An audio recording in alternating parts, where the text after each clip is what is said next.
positive, nag-positive nga daw siya, so umiiyak siya, lungkot na lungkot siya. Ngayon, ang sinasabi niya is, meron na siyang, hindi ko alam kung meron siyang negative result na ayaw tanggapin kasi sabi nga, tatanggapin lang namin yung negative result mo kung manggagaling yan sa same specimen na na-test na positive. Okay, pero sabi ko, ang gawin mo nga sir, to counter that, magpa-drug test ka sa lahat ng mga drug testing center sa Pilipinas. Siguro naman kung may 1,000 na drug testing center sa Pilipinas na magsasabi na you are negative, tapos yung kanilang test result positive, o siguro naman pwede nang i-counter nun, hindi ba? But anyways, pakinggan natin itong hindi ko kasi alam kung anong meron dito kay sir. Bakit siya masyadong parang sinisingled out? Pakinggan natin. Wala raw magiging epekto sa kaso ng nasibak na hepe ng Mandaluyong Police ang negative na resulta nito sa third-party drug testing. Ayon sa PNP Forensic Group, sa parehong sample dapat manggaling ang ipasusuri sa third-party drug testing para makontest ang mga naunang resulta. Unang nasibak sa pwesto si Police Colonel Cesar Herente matapos 2 beses na nagpositibo sa isinagawang random drug test ng NCRPO.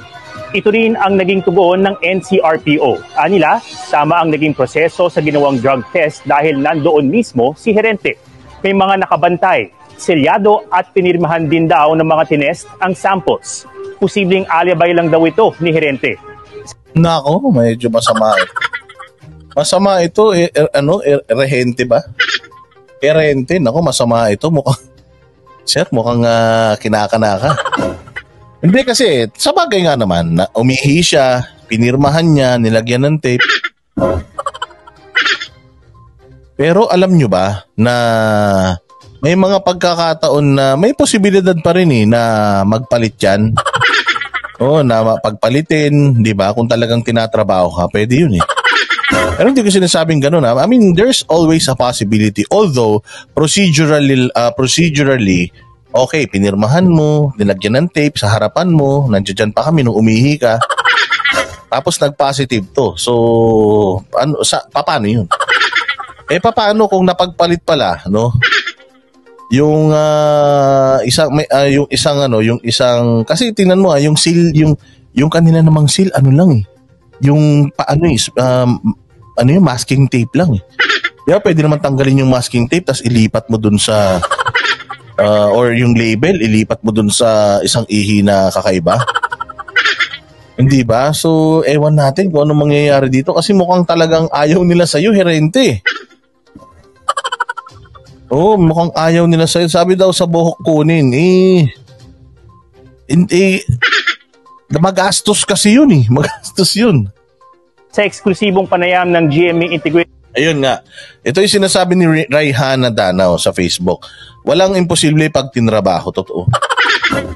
Walang imposible pag tinrabaho. Sabi ko nga sa inyo Ang utang po ng Pilipinas ngayon ay 14.2 or 3 trillion na. May Maharlika investment fund pa. Palaki pa rin ng palaki yung ating utang. Ang galing. Ang galing. Sige, play. News kahapon, sinabi ni Herente na nagnegatibo siya ng magpa-drug test sa PDEA at isang DOH-accredited testing center. Posible raw na nakaapekto sa resulta ang mga drug operations na kanilang ginawa at maintenance sa gamot na kanyang iniinom. Sabi nila dito, hindi ba pwedeng questionin yung procedure authenticity ng test? Palagay ko pwede. Kasi, syempre, sabi nyo nga, buhay niya na yan Pamilya niya na yung nakasalalay dyan. I think, dapat mag-hire na siya ng magaling na abogado para obligahin itong commission to conduct an investigation. Kina-question nila yung result, kina-question nila yung procedure, at para paano malalaman na mayroong irregularities kung hindi sila magsasampa ng reklamo about it. So I think to start or as a start, pinakamaganda is to question. I know that I'm not using drugs, and to question the result. Imbestigahan yung procedure, paano kinuha, sino nag-take, paano ba to, posible ba na magkapalit-palit, or posible ba na pag pinatakan ba yan ng ano, halimbawa meron akong hiringgilya, no, binutas ko, tapos meron akong positive na wiwi, tapos pinatak ko doon sa wiwi niya. So yung wiwi ba niya makukontaminate, magiging positive na ba yun? Oo, yun yung ano, yun yung mga, kaya kailangan malalim na investigasyon dyan. And kailangan si sir mag-initiate nun. Kumuha siya ng mga galing na mga abogado to back up, para back upan yung kanyang claim na hindi siya talaga nagdodroga, di ba?